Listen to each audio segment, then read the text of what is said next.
A very good afternoon, everyone. Atal Mishra, this side from Department of Law, Mewar University, and our next topic is Law of Negotiable Instrument under the Negotiable Instrument Act 1881.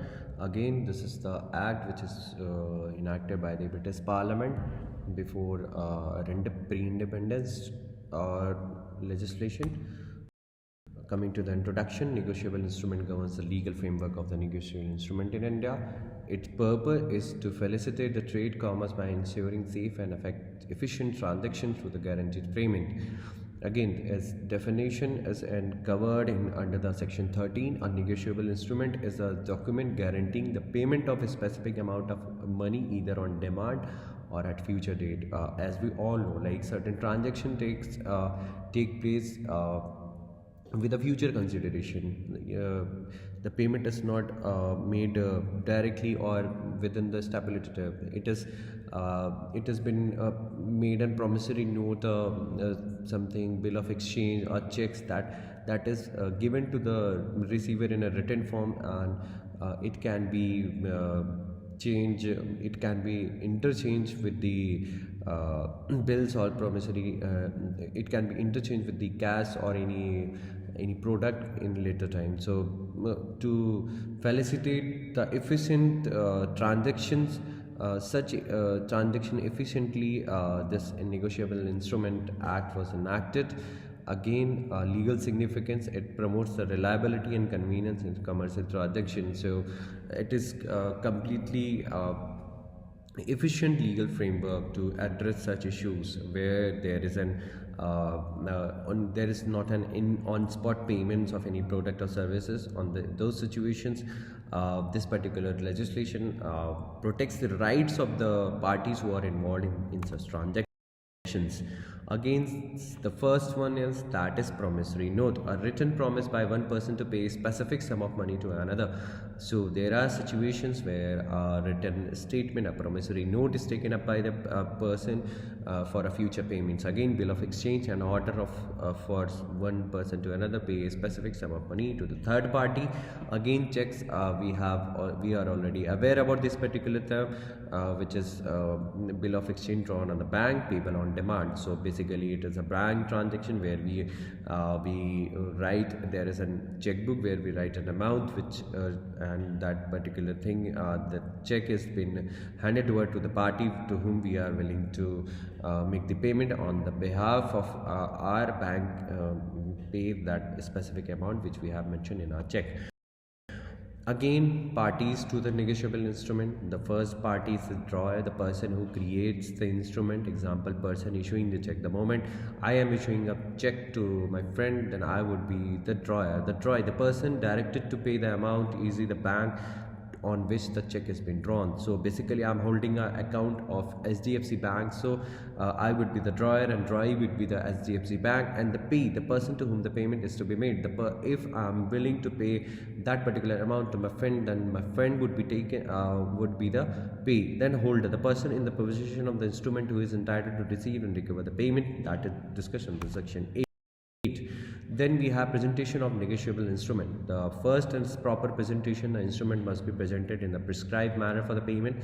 There must not be an ambiguous situation or any hiding of the fact when we are representing, when we are prescribing any payment. Again, timely presentation is crucial to ensure the instrument enforceability.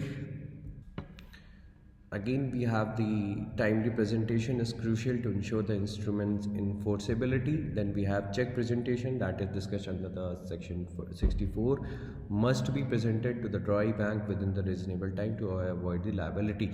The reason being, there is a situation where we have heard about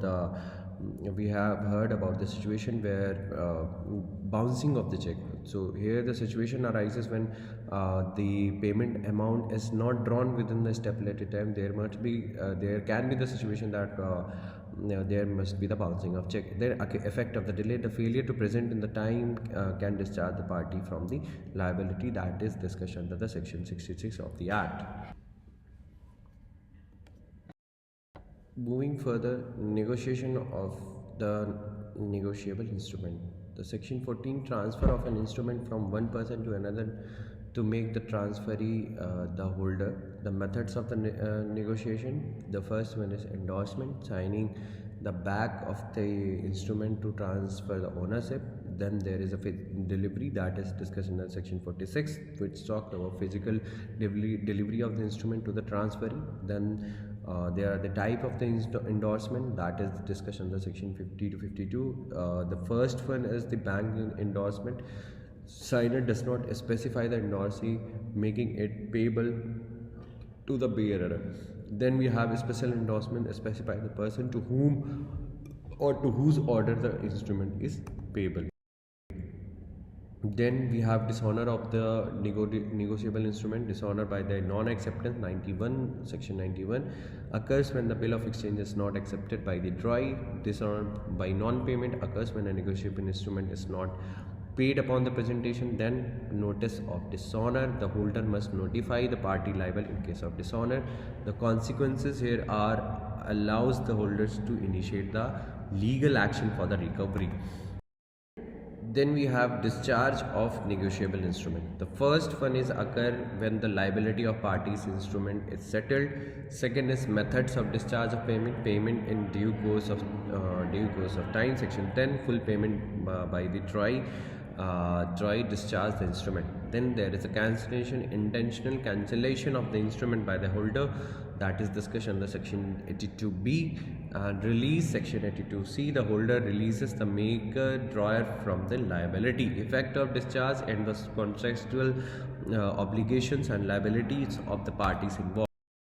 Then we have crossing and bouncing of check, the most relevant thing, which is the most prominent issue which has been governed, which has been regulated by the negotiable instrument. We have already heard about crossing and the bouncing of the check. The first thing is crossing of check. General crossing, it's section 123, drawing two parallel line across the check indicated that it must be deposited in a bank.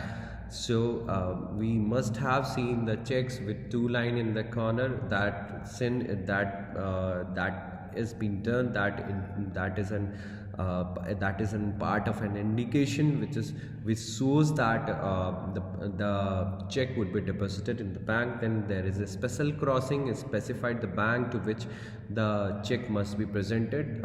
This is discussed under 124. When there is a special crossing, then that particular check can be drawn, can be presented before a specific bank only. It cannot be presented before any other bank other than the specified bank. Again, there is bouncing of check, that is 138, occurs when a check has been returned unpaid to the insufficient fund or other reason. There are multiple reasons where a check is being issued, and when there is an insufficient amount in the account of the check by the person who have issued the check, then check generally bounces. In that particular situation, the this funds cannot be taken up, and in this particular situation legal case can be initiated against the party who have issued the check. Again, legal consequences, offenses under the is an offense under 138, punishable by the imprisonment up to 2 years or fine up to twice the amount of the check. The reason being, if a check has been bounced, in this particular situation it is termed as a punishable offense, and if you are caught up doing so, you might be imprisonment for the 2 years, and you may also fined with the twice of the amount of the check, or both. Then we have legal remedy for the dishonor. This legal action, section 138, aggrieved party can file a complaint if the check is dishonor.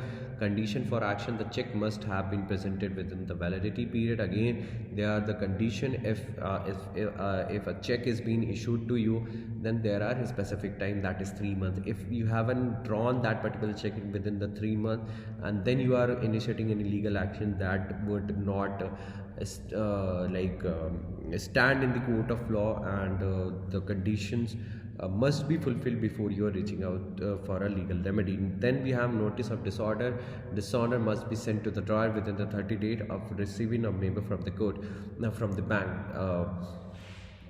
Here the situation is, if you have presented the check before the bank and it is being bounced, then you have to send a notice to the person who have issued the check within the 30 days. If payment is not made within the 15 days of notice, legal proceeding can be initiated.